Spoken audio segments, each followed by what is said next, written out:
Year 1964 से लेकर 1998 तक ये 34 साल का अंतराल साउथ एशिया के लिए एक ऐसा शिफ्टिंग फेज था जिसने सिर्फ चीन, भारत और पाकिस्तान के बीच के जियोपॉलिटिकल रिलेशन को ही नहीं प्रभावित किया, बल्कि साउथ एशिया के अन्य देशों के बीच के रिश्तों को भी प्रभावित किया।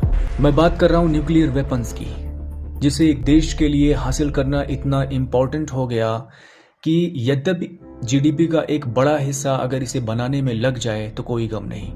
इस स्थिति तक असुरक्षित हो गए थे हर देश। शुरुआत चीन से हुई थी। 1951 में चीन ने सोवियत यूनियन से एक सीक्रेट एग्रीमेंट की थी, जिसके तहत चीन सोवियत यूनियन को अपने यूरेनियम ओर्स उपलब्ध कराता और सोवियत चीन को न्यूक्लियर टेक्नोलॉजी को डेवलप करने में मदद करता। इस प्रकार चीन ने 1950 से ही सोवियत की मदद से न्यूक्लियर हथियारों को बनाने का सफर शुरू कर दिया था।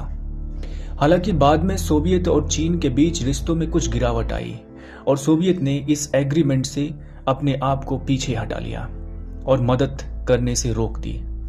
लेकिन इसके बावजूद भी चीन रुका नहीं और 1960 के आते आते चीन अपने इस न्यूक्लियर वेपन को हासिल करने की जर्नी पर काफी आगे आ गया था।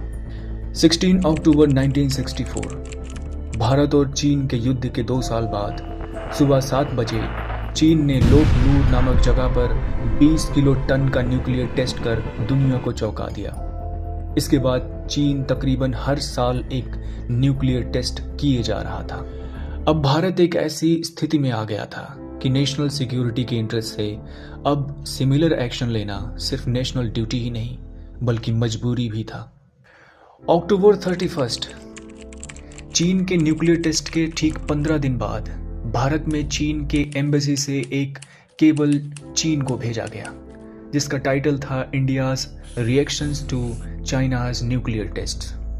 इसमें लिखा गया कि भारत में मौजूदा इंडियन नेशनल कांग्रेस की सरकार ने ये जाहिर किया है कि हमें न्यूक्लियर वेपन्स की फिलहाल कोई आवश्यकता नहीं है, लेकिन अपोजिशन लीडर्स ने अपने विचारों को मजबूती से जाहिर किया कि भारत को न्यूक्लियर वेपन्स मैन्युफैक्चर करना चाहिए और यही चीन को एक जवाब होगा। एक देश जब ऐसे कदम उठाता है जिससे उसके पड़ोसी को किसी माध्यम से खतरा हो सकता है, खासकर यह खतरा और भी बड़ा और रियल नज़र आता है जब दोनों देशों का आपस में आर्म्ड और मिलिट्री कॉन्फ्लिक्ट्स का इतिहास रहा हो और ये इतिहास न्यूक्लियर वेपन को डेवलप करने का एक फ्यूल बन जाता है जो रुकने का नाम ही नहीं लेता, जिसमें देश इस पोटेंशियल थ्रेट को काउंटर करने के लिए इस रेस में लग जाते हैं। ठीक ऐसा ही कुछ होने वाला था। 18 मई 1974 जब भारत ने राजस्थान के पोखरन इलाके में अपना पहला सफल परमाणु परीक्षण किया। इस ऑपरेशन का कोड नाम रखा गया स्माइलिंग बुद्धा और ऑपरेशन का नाम रखा गया हैप्पी कृष्णा। जैसा नाम था उसी के अनुरूप भारत ने दुनिया के सामने इस टेस्ट को पीसफुल बताया। वहीं पाकिस्तान ने इस टेस्ट को पीसफुल बताने से इनकार कर दिया और प्राइम मिनिस्टर जुल्फिकार अली भुट्टो ने कहा Pakistan considers this act as an act of intimidation and would not accept India's superiority in the subcontinent. National security archive के डॉक्यूमेंट 20 में ये लिखा गया है कि भारत के इस टेस्ट ने पाकिस्तान को टेस्ट करने के लिए और बढ़ावा दे दिया और वो इस टेस्ट को बिना दुनिया के निंदा के कर सकते हैं। 1998 में भारत ने अपना दूसरा परमाणु परीक्षण पोखरन 2 किया, जिसके बाद भारत ने प्रेस कॉन्फ्रेंस कर अपने आप को एक फुल फ्लेज्ड न्यूक्लियर स्टेट घोषित कर दिया।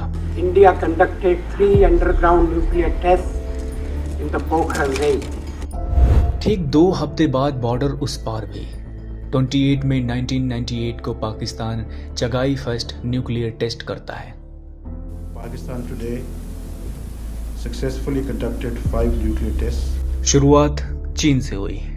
चीन व भारत के बीच मिलिट्री कॉन्फ्लिक्ट्स का इतिहास होना भारत को एक न्यूक्लियर पावर बनने के कदम उठाने पर मजबूर किया। फिर भारत और पाकिस्तान के बीच मिलिट्री कॉन्फ्लिक्ट्स का इतिहास होने की वजह से पाकिस्तान को यह कदम उठाना तय था। यहाँ तक कि पाकिस्तान के उस समय के प्रधानमंत्री जुल्फ़िकार अली भुट्टो ने ये तक कह दिया था कि हम घास खाकर रह लेंगे लेकिन अपना न्यूक्लियर वेपन बनाकर रहेंगे। हमारे पास इसके सिवा और कोई चारा नहीं है। हमारे कुछ थ्योरीज की माने तो न्यूक्लियर वेपन्स दो देशों के बीच तनाव को नहीं बल्कि शांति को बढ़ावा देते हैं। इस थ्योरी को हम डिटरेंस थ्योरी कहते हैं, जिसमें एक देश को अपने न्यूक्लियर एक्शन का परिणाम पहले से पता होता है।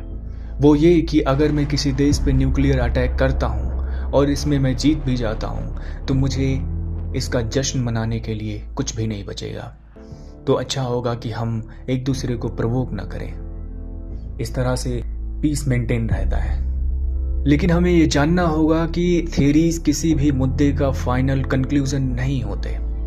देश कभी कभी इतने असहज और असुरक्षित महसूस करने लगते हैं कि ये थियरीज सिर्फ थियरीज ही बनकर रह जाते हैं। ऐसा कहना बिल्कुल उचित होगा कि 1999 कारगिल वॉर के दौरान पाकिस्तान का भारत के हिस्से को मिलिट्री एक्शन के द्वारा कैप्चर करने का कॉन्फिडेंस कहीं से नहीं बल्कि न्यूक्लियर वेपन से ही आया था। वॉशिंगटन पोस्ट के एक आर्टिकल के अनुसार उसी वॉर के दौरान दोनों देश एक दूसरे पर न्यूक्लियर अटैक करने के बहुत ही करीब थे। दोनों देशों को कन्विंस कर किसी तरह ये न्यूक्लियर एस्केलेशन रोका गया। 2019 में पुलवामा अटैक के बाद ठीक वही सिचुएशन आया जब दोनों देशों के बीच तनाव काफी चरम पर था। यूएस के farmer state secretary Mike Pompeo अपने मेमोर में कहते हैं कि भारत और पाकिस्तान न्यूक्लियर वॉर के बहुत ही करीब थे। न्यूक्लियर वेपन जितने भयावह हैं, इसके परिणाम इससे भी भयावह हैं। एक साइंटिफिक स्टडी की माने तो अगर भारत और पाकिस्तान के बीच ऐसा कोई अटैक होता है तो दोनों देशों के बीच कुछ नहीं बचेगा और जो बचेगा वो किसी भी लायक नहीं होगा। इससे सिर्फ दोनों देशों ही नहीं पूरे विश्व पर असर दिखेगा। ऐसा माना जाता है कि इस एक्सप्लोजन से इतना धुआं एटमॉस्फेयर में जनरेट हो जाएगा कि धरती के ऊपर एक लेयर बन जाएगा। इससे सूरज की रेज ब्लॉक हो जाएंगी और धरती पर आइस एज जैसा विंटर आ जाएगा। जब रेज धरती पर नहीं पहुंचेंगी तो बारिश बिल्कुल भी नहीं होगा। दुनिया की फसल बर्बाद हो जाएगी, फूड सप्लाई डिसरप्ट हो जाएगा। दुनिया का एक बड़ा हिस्सा हंगर, पॉवर्टी और रेडिएशन के चपेट में आ जाएगा। न्यूक्लियर वेपन्स एक देश के लिए फ़ायदेमंद हो सकता है, लेकिन उसे रखना ही फ़ायदेमंद है। उसका इस्तेमाल करना कभी भी फ़ायदेमंद नहीं हो सकता। न्यूक्लियर वेपन्स बेशक दुनिया के बड़े शक्तियों के बीच स्टेबिलिटी को बढ़ावा देता है, एक लार्ज स्केल इन्वेशन के चांसेस को कम करता है, लेकिन इसका पॉसिबल कॉस्ट बहुत ही महंगा और ख़तरनाक है, जहाँ से कोई कमबैक नहीं है।